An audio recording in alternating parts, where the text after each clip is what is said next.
Hey guys, welcome into the Green Galley. You think you've got a big family to feed. If that's the case, none bigger than how many this guy feeds on a weekly basis. It's Victor Kline from Chartwell. How are you, Victor? Pretty good. How are you? I should say Chef Victor. Let me make sure I get this right. You guys, we are going to cook something great, and a lot of the ingredients we're going to use right here from Tennessee on a farm that, well, you got some close ties to. First things first, if you don't know about Chartwells, you guys do catering, but really the big job is making thousands of tech students happy. Feeding the students. On a daily basis. How many students do you feed a day? Roughly 4,000. It's from a cup of coffee to a full buffet. Listen, if this guy can feed 4,000 college students and keep them happy, I think he can take care of your family. We're going to make something that your family's going to love. What are we going to be making today? We're doing a white chocolate vanilla fruit tartlet. Oh, white chocolate. You know, you've got me. You could have stopped at chocolate, Victor. How do we get started? And what are some of the, let's look at some of the ingredients that we're going to be using before we dive in. Well, yeah, fresh fruit. One of the things at Tech Farms is that we use, we try to use their product as much as possible. Right. If it's available. They grow from strawberries to green peppers, tomatoes, and all the food waste at Tech gets composted back to Tech Farms. Very and then good. we purchase their produce. So it's all right there at Tech. Nothing's wasted. Nothing is wasted. Absolutely not. All right. Nothing is wasted. Well, this is great, and it looks good. So what else do we need to look at Okay, here? what we're going to do, we're going to go ahead and make the pudding part of it, the custard part of it. Okay. So you're going to put your pan at a low heat. While I'm doing the milk, Gator, what I need you to do... You just tell me what to do, Vic. Okay. I'm here, buddy. Great. And this is on a low heat. You just added milk. How much milk are we adding there? We're doing 2 cups of milk. Okay. While this is coming to a small simmer, I need you to take 2 tablespoons of cornstarch. I'm assuming this is already measured out? It's already measured out. All right. Save you a step. Very good. And then your half a cup of water. All right. Half cup water. Now you're going to mix that together, which is making a roux, or thickening agent. We're making a what? A roux. It's a thickening agent. A roux. Otherwise, your pudding will just be water. I see. All right. I've never heard of the term roux. We would just call this mixing it up at my house. But Victor, whatever you want to call it, buddy, we're in your kitchen. Okay? When this comes to a simmer, all right, what we're going to do is we're going to add 1 tablespoon of vanilla. And since this is sugar-free, I use Splenda. In my cookbook, I also use Splenda. Go with a half a cup of Splenda. All right. And you mentioned your book, so certainly tell us about the book and some great things in the book, but especially if you're sugar conscious or if you're diabetic. Diabetic, low-carb dieters. A lot of the times... Are we good here? Yeah, perfect. All right. I actually need this. Okay. In the cookbook, it's all about sugar-free products. One of the neat things is I cook with my kids. That's one thing I love to do. And the kids sometimes don't realize it's sugar-free.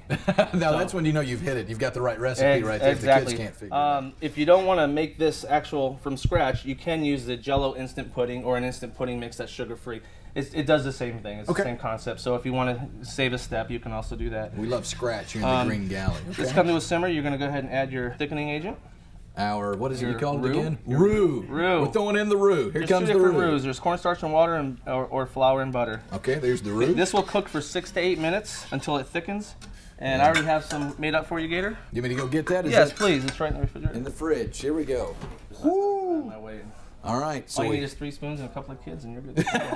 So you've let this simmer, and then this will simmer. It'll come to it'll thicken, come to a custard. Right. 6 to 8 minutes. Once it's finished, you let it cool down in the refrigerator for about 2 hours, and then that'll be your pie filling, your mix. And certainly, if you're planning this is something you can do in advance. Absolutely. Okay.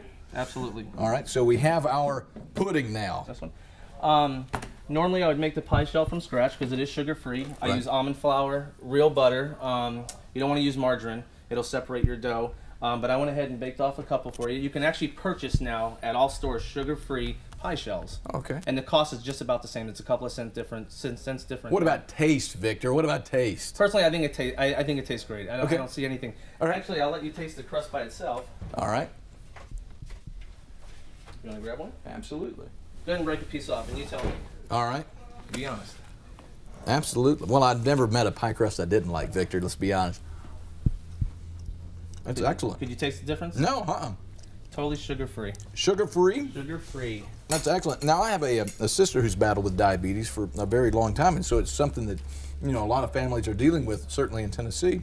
So make sure you guys are paying attention and writing down the recipe. We'll get it for you, and you can get the recipe that we're making today in the book, right? Absolutely. One of the best things about having a sugar-free dessert cookbook is most people that are diabetics, they don't cheat on the food, they usually cheat on the diet. What's a donut, what's a cupcake? Sure. And muffins, everything's in the cookbook. They can make from ice creams, your homemade ice creams are in there, everything's in there. So what you're going to do is you're going to scoop out some pudding. That's why I made extra. Very. Now, do the tech kids get this? Do you serve something like this over there? Actually, the tech kids get this. However, it's in a smaller portion. We actually I see, okay. we pre-portion everything out. I got you. Now, you mentioned Florida. Why don't you tell people kind of how you got your start? When I was 13, I worked at Murphy's Lobster House, and there was a pastry chef there, and I fell in love with the trade, and I decided to go ahead and do a couple of cooking expos. Right. And got a job at Disney, and I worked at Disney as a pastry chef over there. Really? So you cooked it up for Mickey on a daily basis down there. From cakes to pies to wedding cakes, from a wedding cake that costs $400 up to $20,000. Really? So, yeah, you get from one extreme to the next. Well, then at Disney, they're certainly going to get you trained for Absolutely. taking care of families, which is what we're doing today in the Green Galley. Over at the Grand Floridian. All right. Now you're going to take your spatula. Okay, I so see. what you do, you just smooth it out. Okay, If you leave it in. Yeah, there you go. Perfect. You're getting it. I'm getting it. Okay, I'm no Disney guy, but I'm getting this. Go to the edge. Oh, that looks great. Remember, you're covering it, so it don't have to be perfect. Okay. Go ahead and taste that, Gator. That's sugar-free? That is sugar-free. Are you kidding me? That is sugar-free. All right.